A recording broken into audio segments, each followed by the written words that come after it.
Hello and welcome back to Scare Despair. Today we're going to be talking about the mysterious identity of the picture of the clown on the screen right now. So, without further ado, let's get into it. Some of you guys watching this may not even have known that this was an animatronic till you clicked on the video. And you might not even known that it was real. Well, both those things are true. As for the creepy factor, well, it was thrown in a lot of 2010s lost media, creepypastas, and just creepypastas in general. But all those are false. It's not haunted, and actually, its whereabouts are known to this day. The robot was created by Aaron Fechter and his team at Creative Engineering in the late 70s or early 80s. He said he forgot what it was used for, and said that it might have been used to greet the people coming into an event and forget what the event was. Now, for a bit of background, I've studied this for a bit in my own entertainment, and I found there's a lot of entertainment within these animatronic figures and the history of them. And this one has plenty of it, but a lot of unknowns as well.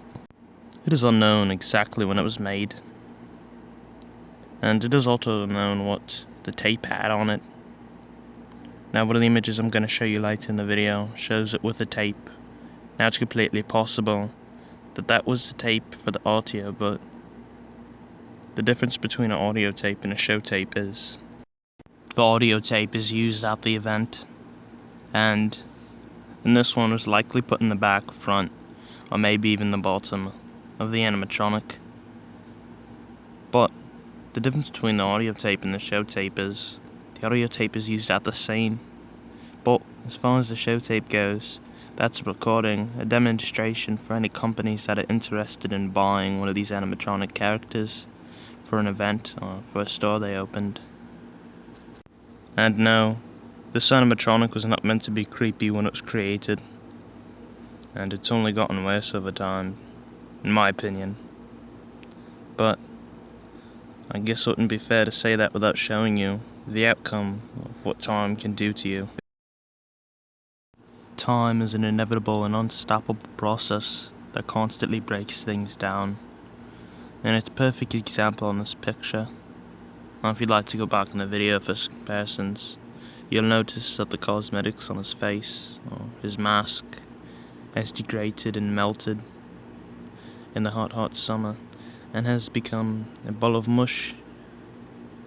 And as for the animatronic itself, it's quite stable, being made of tin and other materials that are quite durable.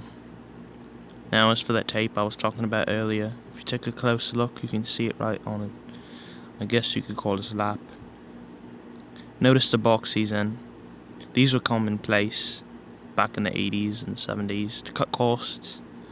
Instead of storing all those air valves and electronic wires in these legs that had to be very skinny and still stable, they put them in the boxes from the waist down to save money and cut costs and make any refurbishments less complicated. Now, if you guys want a video on the history of Pizza Tom Theatre and Showbiz Pizza, I'd be completely interested in doing that. Leave a comment, but this is a common 1980s stage, very cost effective, and these were lower grade animatronics when you compare them to what Showbiz Pizza had. Now, not to bash Chuck E. Cheese, because both of them were very high tech for their time in the early 80s. But let's get back to that clown I was talking about. So why did I consider this lost media? Well, that show tape I was talking about earlier is lost, not public. It may even be destroyed. And Fechter has talked about it here and there, but as of now, nothing solid has been put out there. He might have said it was destroyed. For a little bit of context, his studio blew up when he was doing a little bit of testing on a new type of energy, and destroyed a lot of his props. And this could have been in the rubble, and crushed by bricks possibly, so I wouldn't hold my breath for the tape's release. It really does help you sleep at night, knowing this character doesn't have any legs. Not that they would be posable in the first place. But maybe he rolls around putting his victims in the chest stored below him to eat them later.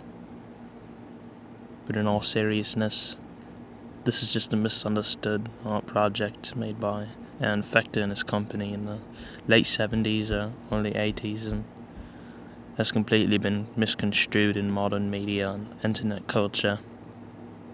Now if you've enjoyed today's video, please consider subscribing and liking the video. Maybe you can comment something you'd like me to talk about on this channel. But have a great rest of your day or night, and goodbye.